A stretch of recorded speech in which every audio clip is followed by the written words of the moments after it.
Ouf.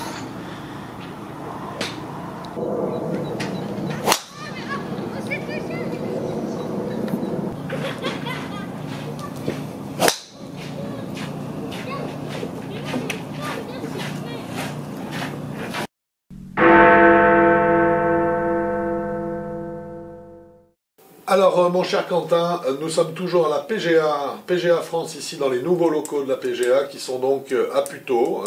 Donc, on est content de se retrouver dans les bureaux de notre association. Exact.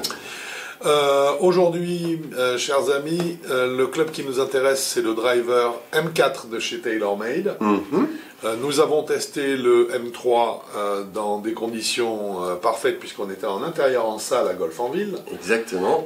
Et on vient d'avoir le courage, oui, de passer en extérieur. Et donc on a fait ce test par 3 degrés, me semble. 3 degrés extérieur ressenti. En extérieur, on est repassé dehors, on voulait quand même le faire. Alors il est évident, je tiens à vous le préciser, qu'au niveau du data, il est évident que les performances en extérieur par 3 degrés sont absolument pas comparables à celles qu'on a en intérieur avec 22 degrés. Hein. Donc, 23 degrés, on était très bien. Voilà. Non seulement ça influence sur la balle qui est plus dure d'un seul coup, sur la face de club qui réagit un petit peu moins. Et puis sur le shaft aussi, puisque lui aussi il est lié par rapport aux intempéries, il va se modifier légèrement structurellement ou atomiquement.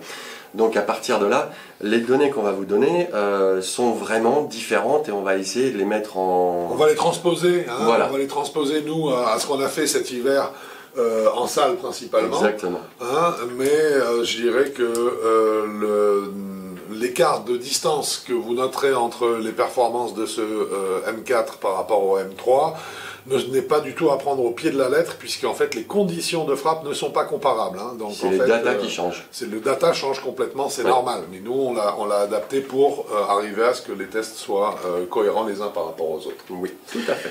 Alors, qu'est-ce que tu en as pensé de ce M4, dis-moi? Eh ben, je l'ai bien aimé.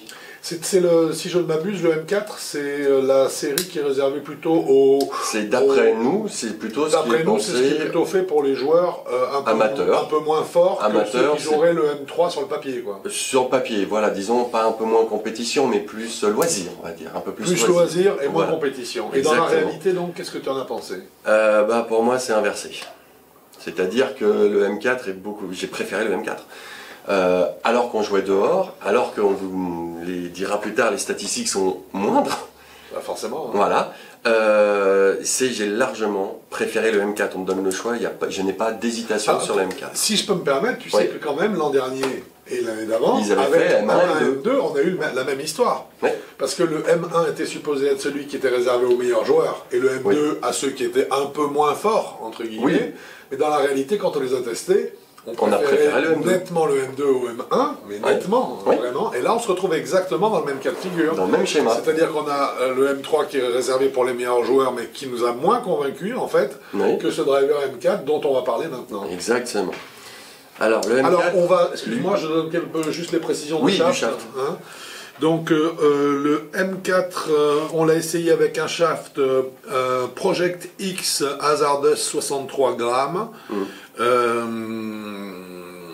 Et qui n'est pas, pardon, le stock shaft. Pas le voilà, stock shaft. Ça c'est la précision que j'avais à vous apporter. C'était un très bon manche, ceci étant, avec un point de flexion assez haut qui correspondait bien au club qu'on a essayé. Voilà. Alors, qu'est-ce que tu en as pensé de ce M4? Alors, déjà, il n'y a qu'une seule bague de réglage. Oui. Au niveau de la bague, au niveau de... Voilà. Et il y a au niveau de la ferrure aussi, et il n'y a qu'une speed pocket au niveau de la face de club. On retrouve sur le M3 aussi. On retrouve sur le M3, mais il n'y a pas les réglages du M3. Alors ils ont changé le nom, tu as vu, il l'appelle plus Speed Pocket, il l'appelle Hammerhead. C'est le club Hammerhead parce qu'il profite justement de cette Speed Pocket, mais c'est une Speed Pocket, on appelle tous ça comme ça, on sait ce que ça veut dire. Ouais, Hammerhead aussi. Hein? Personnellement, je préfère Speed Pocket, c'est plus parlant, absolument. Et Hammerhead, c'est plus un peu Brutus. Brutus, oui. Bon. Ça ne ressemble pas à Brutus. Du tout, pas du tout. Alors, après, il est assez joli. Oui, il est sobre, Oui. j'ai bien aimé, même si je suis pas un fan d'une façon générale de cette espèce de grosse partie blanche là qui est sur le dessus, sur la couronne de la tête de club, qui me rappelle le look de certains clubs qu'on avait dans les années 80. Qui étaient plutôt des clubs réservés aux débutants. J'avais pas commencé encore. Il y a eu des Wilson comme ça. Non, parce que j'ai pas voulu te parler des années 70, parce que là je suis sûr que tu n'avais pas commencé. Ah non, moi, oui.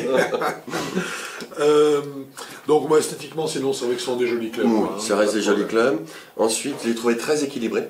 Alors, équilibre extraordinaire. Un bon Super équilibre, équilibré. bien centré, bien équilibré, donc ça veut dire qu'il... Ni trop de poids en tête, ni trop de poids dans le Ouais, manche. ça veut dire que tu en as un swing un petit peu lent ou un petit peu rapide, il va réagir bien. Donc ça c'est très agréable. C'est pour ça que j'ai noté aussi qu'il était très maniable. Alors moi aussi, je l'ai noté. Plus maniable que j'ai voilà. noté précisément plus maniable que le M3. Ah oui, le M3, il est enfin pour moi c'est le shaft qui le rend non maniable. Ouais, et j'ai également noté plus cohérent, c'est-à-dire qu'il y a plus d'harmonie entre le shaft, tête de club, l'équilibre général. Je le trouve plus, il est plus vivant ce club quoi. Ouais, on peut le manipuler. Il a plus d'âme. On peut le manipuler. Ensuite, il a gardé la franchise du contact, même par rapport au M3. C'est-à-dire un contact un peu métalleux. Un peu sec et métallique. Oui, comme j'aime bien, mais surtout aussi, très parlante. Ça donne un excellent feedback. Et beaucoup de feedback. Donc ça, j'aime beaucoup. Il y a très peu de vibrations, voire même aucune, à l'impact. Comment est-ce que tu estimes la taille du sweet spot? Là, je la mettrais près. Alors, on a toujours quelques options. 1 centime d'euro. Voilà, non. Tout petit là, sweet spot. Non. Non. 50 centimes d'euros. Pas loin. C'est pareil. Ou 1 euro, c'est pareil. En fait, je suis pas loin du 2 euros, en fait. Il y a 20 centimes, 1 euro, 2 euros. Voilà. Qu'est-ce que tu lui donnes dans cette alors, je trouve que le sweet spot, là, est un tout petit peu plus petit que pour le M3. Ouais. Pourtant, il y a une tolérance qui est meilleure. C'est ça qui est aberrant. Ça paraît bizarre. Oui, c'est très bizarre. Donc, je lui mets un sweet spot de 1 euro. 1 euro, d'accord, donc c'est correct. C'est très correct, donc c'est parfaitement convenable. Ouais. Je le descends pas du tout là-dessus. Ouais. On était à 2 euros sur le M3. On était à 2 euros, donc il est moins tolérant quand un même. tout petit peu moins. Sauf que là, ils avec leur fameuse tête bombée dans l'autre sens. Alors, la fameuse twist face, on va en reparler tout à l'heure. On va en reparler dans 2 minutes. J'ai trouvé que bizarrement, les trajectoires étaient un peu moins incohérentes que le M3. C'est ça. Donc, le mélange entre le shaft, les poids du M3 et sous la pocket machin, la spin pocket, la twist face, comme ça, tout ce mélange me paraît un peu complexe. Là, je trouvais ça moins incohérent, les trajectoires plus logiques. Je crois que c'est à partir du moment, dis-moi ce que tu en penses, mais à partir du moment où tu as supprimer la possibilité d'avoir des masses amovibles que tu fais naviguer et qui viennent, entre guillemets, s'ajouter aux effets un petit peu imprévisibles de la twist face, tu simplifies l'équation. Non seulement tu la simplifies, mais si en plus tu rajoutes un autre shaft, parce que le stock shaft, n'oublie pas, il ne tolère pas les vitesses. Hein. Non, il est fait pour les petites vitesses, les vitesses. Alors là cette fois-ci, ce shaft-là, par contre, il encaissait. Il encaissait très bien. Donc c'est pour ça très bien les vitesses. Donc a priori, là, donc ça veut dire que c'est un club qui pourrait mériter, comme le M3 d'ailleurs, d'être fité en ce qui concerne le shaft. Je pense, mais même moi la tête M3, c'est pas pour rien qu'on lui met 7. Moi je lui ai mis 7. Parce que ça me plaît pas du tout. Pour moi, ça ne marche pas. C'est pas que ça me plaît pas, c'est que ça ne marche pas. Le M4, là, il a plus de tolérance. C'est peut-être pour ça qu'il est plus, entre guillemets, vendu dans le sens pour les joueurs loisirs. Les joueurs loisirs. Pas loisirs, c'est vraiment relativisé, parce que ça reste quand même des clubs. Loisirs compète. Oui, c'est ça. Loisirs compète, mais pas les... Pas compète. Pas compète, ou c'est pas pour notre niveau. Moi je prends le M4. Hein. Ah oui, non, alors moi je suis complètement d'accord également. Smash Factor, on est monté jusqu'à 1,47. En extérieur. Donc là, 1,47. Donc pour moi ça veut dire qu'on va... Et avec des balles de practice. Et des balles de practice, oui. Les deux influent sur le Smash Factor. Je pense aussi. Ah oui, donc pour moi c'est pas difficile. 1,47 ça vaut là en extérieur pas loin d'un 50 voire un 50. Oui, je suis tout à fait d'accord. Parce que... oui, 1,50 c'est vrai. Ah oui. Les trajectoires de balles étaient bonnes du coup. Oui. On on a tout ça pour 479 €, ça fait quand même... on va dire, peut-être pas loin de 500, bon, c'est pas loin de 500, mais... Oui, mais enfin, on n'était pas loin de 600 avec le M3. Oui, le M3, quoi, oui, hein, c'était... donc, si voilà. tu veux, ça me paraît cohérent. Là, moi, au total, je dirais que c'est un club auquel je vais mettre, franchement, le M4, je vais lui mettre 7,75. Moi, j'y mets 8. Alors, il va falloir encore faire des calculs. Ça va Bon, on met 7,75. Non, Mais donc 75... alors, on va mettre 7,85 et on en parle plus. Voilà. Parce que c'est vrai qu'à cause du prix, il vaut pas un 8. Mais je le trouve plus cohérent, et je le trouve surtout... Mais tu as vu les différences de vitesse qu'on a mis, Ouais. pour moi, oui, il est plus cohérent, il est plus logique. Un peu cher, mais logique. Voilà. Alors, on a abordé le problème de la twist face, on va juste le développer en 2 minutes pour qu'on comprenne de quoi il s'agit. Je peux? Mais je t'en prie. Merci. Donc, normalement, une phase de club est bombée vers l'avant pour effacer un petit peu les effets indésirables. Alors, si je peux me permettre, vers l'avant c'est le rôle, mais surtout pour les effets indésirables. Et latéralement. Oui, mais bombé du centre vers l'avant en fait. Donc ça veut dire il est vraiment bombé avant, et cette gauche, droite et... on appelle ça le bulge. Hein, donc il faut le savoir. Oui. Encore un mot, c'est un mot barbare. B-U-L-G-E, le bulge, ici, là. Et donc là, ils ont décidé d'inverser cette façon de bomber le club. Cette courbure, elle est inversée. Donc elle est rentrée un petit peu dans le club. La phase de club devient en fait concave au lieu d'être convexe. Exactement. Ah. Donc c'est une invention, pourquoi pas. Hein. Alors le but du jeu, tu peux l'expliquer aussi, hein, c'est que la phase de club était donc comme ceci, de façon à ce que les balles prises à la pointe, qui ont naturellement tendance à tourner vers la gauche, soient percutées par une zone du club un peu plus orientée à droite. L'un effaçant l'autre ou limitant l'autre, on arrive à une balle qui était restée relativement centrée, bien que non percutée dans le sweet spot. Pareil, une balle prise dans le talon du club, elle a toujours tendance à partir en fade pour un droitier.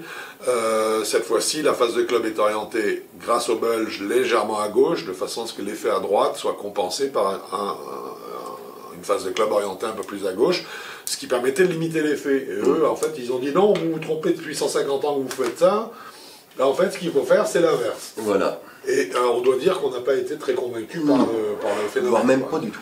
Voire même pas du tout, pour être très clair. Voilà. Je crois qu'on en a largement parlé sur la vidéo du M3. Oui. D'accord. Et justement, à ce sujet-là, j'aimerais que tu me dises, donc, entre le M3 et le M4, donc, pour toi, le choix est fait. Oui, le choix est fait. Et il est venu très vite, hein, en tapant 3 balles. Moi, c'était, je prends le M4 tout de suite. En termes de performance, distance, ça donnait quoi?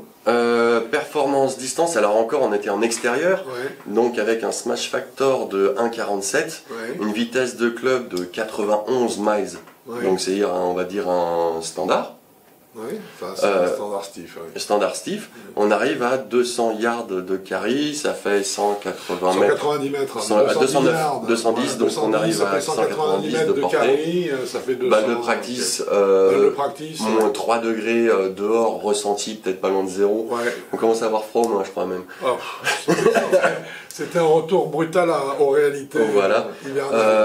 Moi, tu vois, pour moi, ces données-là qui sont, on va dire, assez faibles, si on les remet en intérieur, je pense qu'elles remontent très vite. Très vite et très fort. Et personnellement, même si le M4, on va dire, puisqu'on ne peut pas comparer vraiment les deux, puisqu'il y en a un intérieur et l'autre en extérieur, même si le M4 on voit peut-être un petit peu moins loin que le M3, je vais avoir beaucoup plus de confiance avec le M4 si je perds 10 mètres, donc je vais pouvoir jouer normalement, alors que le M3, je vais me poser 10 000 questions. Absolument. Et là, à l'arrivée, ce sera peut-être le M4 qui sera plus long que le M3. Et peut-être. Parce que tu auras confiance et que il y aura confiance, etc.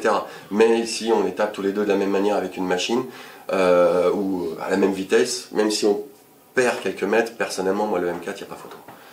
Même si je suis pas un grand, j'aime pas trop le M4, par rapport au M3, il n'y a pas de doute.